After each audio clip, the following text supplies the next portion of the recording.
Mwamufuula omusabiriza kati gwe byoyagala, that's your expertise to make people beggars. Kati Olubwama was a superstar, yali akoze ku radio ya bujjajja.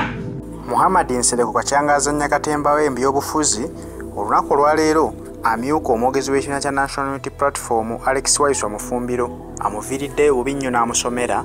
Ono amulangidde obubbi, amulangidde obufere, amulangidde obuyaaye.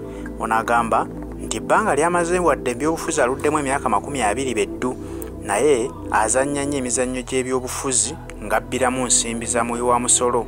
Bw'abba ensimbi mu bagavumenti bw'atyo bw'ayagala ajjabba ensimbi ne mu opposition ate balwanyisa batayagalira ddala. Ateekawo embeera nti agenda kukuyamba nga bwe twamulabyeko ng'avudde ku mikutu gya social media nti ayagala kuyamba Muhammad Ssegirinya. Embeera eyo bw'atyo bw'ajja akolamu ng'anabba abantu ensimbi. Ye akozesa omukutu gwe nti olw'okuba alina erinnya ddene nti bw'ayisaawo ennamba z'abantu basindikeko ensimbi ezigenda okuyamba Muhammad Ssegirinya aba akimanyi nti ajja kuzifuna butereevu. Bwe basindika ensimbi ku ssimu ye atwalayo z'atutte n'aziwa Muhammad Ssegirinya zimuyambeko mu byenzijanjaba. Naye olw'okuba nti ziba tezisobola kumala agende wa Museveni n'amugamba omwana ono yeetaaga obuyambi obw'enjawulo. Esente twafunyeewo obutono ddala naye tuyambeko tumuweereyo bbiiru y'eddwaliro oluvannyuma ngenda mukuleetera yeegatte ku kibiina kya NRM. Bw'atyo bw'azzaakola nga Mwami Museveni amulyamu akasente ak'okumuleetera memba we NUP kubanga Mwami Museveni okufunayo obufunyi memba yenna avuddemu NUP kuye buba buwanguzi era bakikolera ne pate.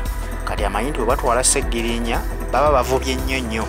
Kyova olaba nti Waiswa Mufumbiro avuddeyo n'amusomera n'amulangira obufere bw'akoze ebbanga lyonna. Abantu bangi bazzaafererako ensimbi bwe zityo nga muno mwe mulina omugenzi Olubwama. Ensimbi ze yamufererako ku bulwadde bwe bw'omutima zaali mpitirivu ddala, wabula yamuwaayo obusimbi buswazi era n'agattako bannayuganda ze bamusondera. Kyokka nga ye Muhammad Nsereko sente ze yalidde zaali mpitirivu obungi. Bw'atyo bwe yava mu ddwaliro kubanga tukimanyi bulungi nti yali munna-DP. Bwe yavaayo ebigambo bye byakyuka. Abadde munna-DP yagenze okufa nga ate asuuta NRM ng'akulaga nti yasaladde eddiiro olw'okubanga Nsereko gwe bakozesa yawaayo akasimbi ako era n'atwala omwami ono ewa Museveni n'amuwa akasente n'akyuka n'asala eddiiro. Bw'atyo bw'adde ayagala okukola ne ku Muhammad Ssegirinya naye olw'okuba nti ab'NUP bamulabuukiridde nga bukyali ne bamugwamu bamugamba nti emizannyo gy'ozannya gizannyire mu bantu abalala wabula weesonyiwa abantu b'NUP kubanga tomanyi gye bavudde na kibiina kyabwe. Era Muhammad Ssegirinya olwaleero luno bw'abanga ddiiro eyo yadde agiguddemu kigenda kuba naye kimuweebudde ng'omuntu kubanga afuuse kyali olwaleero si lwakuba nti nno yakyefudde wabula amaanyi ga His Excellency Robert Kyagulanyi Ssentamu ne NUP bamutemeddeko ettaffaali ddene nnyo okumuwanika okulaba ng'afuuka kyali olwaleero luno. Bannayuganda balina okulowooza nti ne Muhammad Ssegirinya akatega badde yakaguddemu dda era ng'akimanyi nti bamukozesa bukozesa okwefuula nti basabira ensimbi ku mikutu gya social media oluvannyuma aveeyo alangirire nti yeegasse ku kibiina kya NRM kubanga NUP teyamuyamba. Era bw'atyo abadde nakuvaayo yeebaza nti NRM emuteereddeko ensimbi ezimujjanjabye era mwetegefu kubeegattako, wabula bannayuganda bamulabuukiridde kubanga bakimanyi nabo nti bw'anaakola ekintu ekyo wadde bannayuganda bamwagala nnyo naye ate kugenda kuba kugwakwe kubanga tozanyira ku NUP n'osigaza emirembe. Bangi abagezezaako kulyamu NUP olugwe naye bawunzise bennyini be balweriddemu nga n'olwaleero babuuza gye bali tekyali abamanyi. Kati bakugamba nti Kaziwe Bashir memba wa Parliament era yagira ku kadi ya NUP oyinza obutakikkiriza kuba tebakyali n'amumanyi. Oluvannyuma lw'okusala eddiiro n'alya ensimbi ya Mwami Museveni abantu baamwerabira dda. Muhammad Ssegirinya naye bw'oba oyagala okugoberera oli wa ddembe naye Waiswa Mufumbiro ebigambo by'ababuuliridde ggwe ne Muhammad Nsereko mubitwale nga nsonga nkulu nnyo era mubiteeke mu nkola biyinza okubayamba bonna mubyetaaze. Bw'onooba tobyetaaze oli wa ddembe okwegatta ku NRM ne lubeera olugendo lwo olw'okugwa. Era nenzija ne mbagamba nti kati Olubwama ekikusse wagana okutambula n'amaanyi g'abantu kubanga namwegayirira.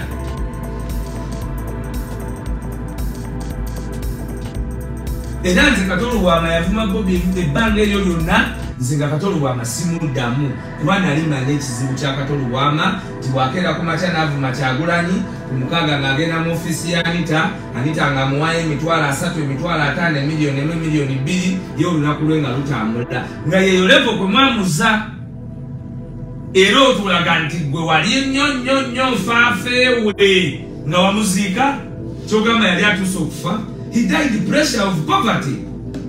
Katolubama died pressure of poverty. Teri yaiza kinimba ekyo era nakyogera ne wali nali mugumu enough kuba nasaba Katonda angumye. You Nsereko, you made that man poor. Nobody else.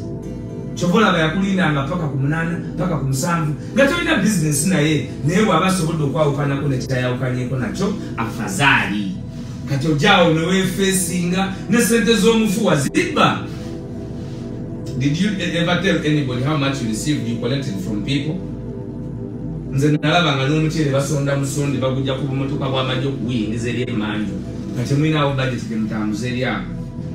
Oboloza nti ffe tuli bajega nnyo, ffe tuli focused ku bye tuliko. Wagambye tugobagulina naawe sigala mulengi nnyo kubanga mwe tugobagulina naye tuba tugoberamu gwe Mwamadi.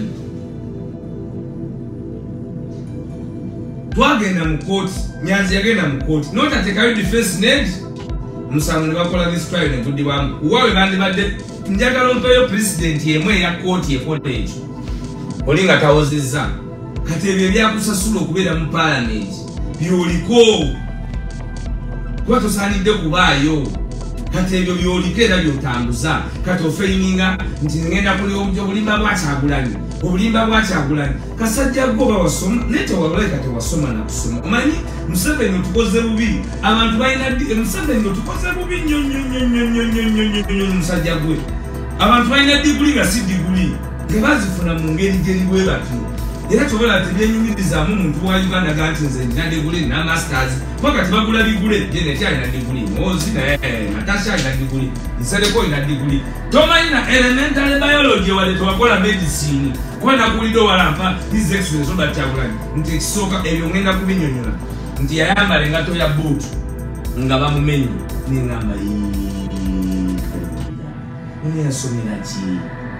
Yasomera kyo n'omusajja original Timbaland tezitowa kyekisooka. Mubana yabamanyi ebintu bino original Timbaland bayakirome. Ekyokubiri eri tight engato eyali esinga okubeera nga yeetagisa Kyagulanyi okwambala kuba omuntu yenna bw'amenyeka kasita omenyeka kyebayita compound fracture.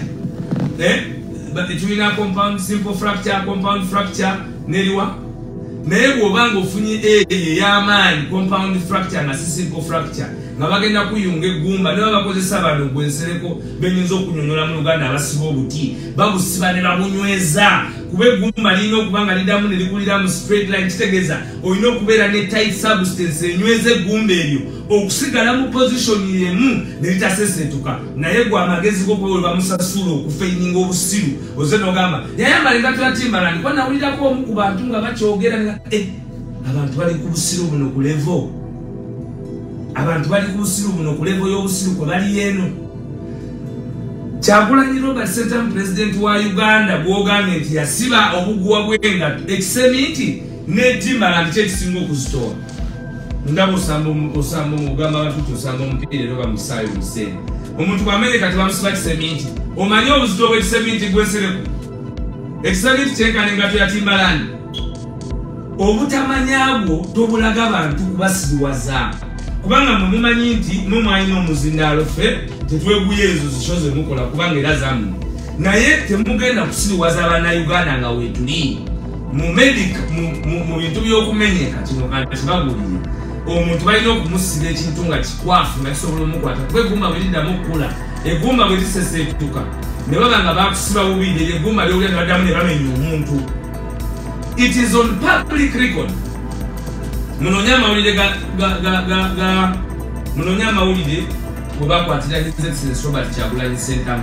Sijjukira date Sunday Vision yafulumya nga Kyagulanyi Robert Sentamu bamututte kusimba manyo okumukebera buli kimu awe bafulumiza nti tanywa njaga.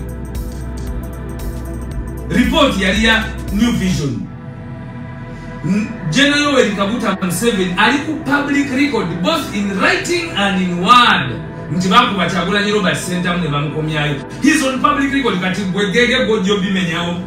Yabyogera nga ayisa abasirikale Kabali, yabyogera mu bbaluwa ye, era na Kyagulanyi Robert Sentamu segona bwabanga atubulire bimutuseeko yali tasobola na kutambula era bamuflyinga mu chopper okumujja eggulu okumutwala bayitayo batya okumuleeta mu kibuga Makingi bamutwala mu helicopter because of his health dire problem. Bw'ojjukira Jacob Oulanyah ati wagambye waliwo Jacob Oulanyah yagamba nti Kyagulanyi yali afaanana atya weesikiririzaako era okuba nti ofuna eggulire ogendereko. Kyagulanyi teyeetaaga kusaba permission kuba wagambye nti yalinayo ebbaluwa yonna emugaana okufuluma. Kyagulanyi bwe yali afuluma ng'ali ku airport baamukwatira ku airport ne bamugamba nti alina okubeera nayo ebbaluwa ya board ne bamuleeta ne bamuteeka ekiruddu by force nga bamuwamye. Gwe Nsereko tojjukira nti ogamba nti ojjukiza kati nkujjukiza gwe musiru gwe atamanyi nabyoyogerako. Ne bamukwata nga bamuwambye ku kisaawe ne tuwoninga bannayuganda nti bw'aba tagenze mugenda kagenda kubajjuntuka kubanga Kyagulanyi was not released on your favor. You man, don't be stupid. He was never released on your favor. He was released with the power of the people. Ne bakeera ku makya ne bamuwamba kubanga ye yali tagenda ku enyeteeka lya medical board okuwandiika okuliteeka mu effect lyasooka kukolera ku Kyagulanyi Robert Sentamu si ku gwe Nsereko si ku muntu mulala yenna. He has been the president of Museveni's failure of rule of law. So what are you talking about, my brother? Kikyogamba abantu bwe bamuwamba board yayisa ki? Board nemanya nega nti kubanga abantu bwe bali basalawo Kyagulanyi ate si wa bulijjo. He never came to parliament okufuna mu obusente mubba ku parliament mufuna enguzi buli wamu mugenda buli ku parastato ne mbakomba ebigere ne mbabawo enguzi ze zibabezaawo nononya nakuwayo nononya Sudiru nakuwayo nononya buli mugagga abagagga bakoowa wabaleebeta ne bakoowa.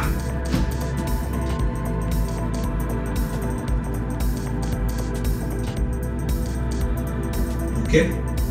So tosobola kera ate ku makya gwe noga nti n'obuuza n'ekibuuzo kubanga bw'atuuka nga amaze okutuuka mu America teyali ku government pay era tewaliyo wantu na wamu we yakola public sympathy nti munsondere nga bwe wakoze Ssegirinya njagala ombulirewo. Second, Kyagulanyi can afford himself tali nga gwe mu bantu abanoonya ebyokuyambibwa tali nga gwe. He has created enough social and political capital nti singa ekintu kyonna kituukawo abantu basobola omubeererawo kuba abaddewo ku nsonga z'abantu. Mwabanafu bw'obwongo mugenda mugamba Kyagulanyi mukodo talina gwabeereddewo mu bulamu bw'ensi buno. Omuntu ali mu kubeererawo Uganda enamba buli omu abe bulungi naye mwe mwamanyire ebyo ebiri petty. He never went for what is petty. He went above sea level. Gwe gyotayinza laba kati ekyo kyekikusumbuwa nti gwe toba na solution gwoba na immediate temporary solution ekuyambamu kasitoba ng'ogenda kulya emmere okute ogende mu Serena obeere ne bebeera nabo. You feel that is what we should do. Kyagulanyi went for the biggest challenge to remove the dictator and everybody have fairness and have economic fairness as it must be. That is not something you can say is little. Goma nyino ganda alwanagana na Museveni. That is the duty ya alwanagana na Museveni. Sente ziyafunanga kutozifunanga. Tozifunanga ku. Sente ziwafunako nyingi era wamala kutunda mataka mu Kampala. Oli sekretari w'akakiiko ka commission wali wa Uhuru watula kati. Naye lero nagoloza fete tubimanyi. Era tulibadaawa. Wakunganya abaana be Makerere ngo bagaza mu kabere babaguzi ba Museveni. That is how you started. That is how you are recruiting people. Juice Joli abalamu gwe mama Nsereko. Waliyo muvubuka yaveeye Bulaaya era ne mukolagana. Oyo mulinzi lwayogera. Fetuba tumanyi ne ebisinga tubisiikira tulumba omulabe kuba abantu bonna tubagamba nti Museveni ye problem abo bonna Bansereko bemulaba. Those are just enablers. You are small tiny things. Kuba tumanyi ng'olutalo lwa Museveni ogenda lutuuse gwe Nsereko ojja kutawanika. Wallahi billahi talahi kino mukijje ku Nsereko ojja kutawanika. Waba otalitawanika wallahi billahi talahi oyinza okubeera nga Kabaka Louis the 16th bwe yali guillotine.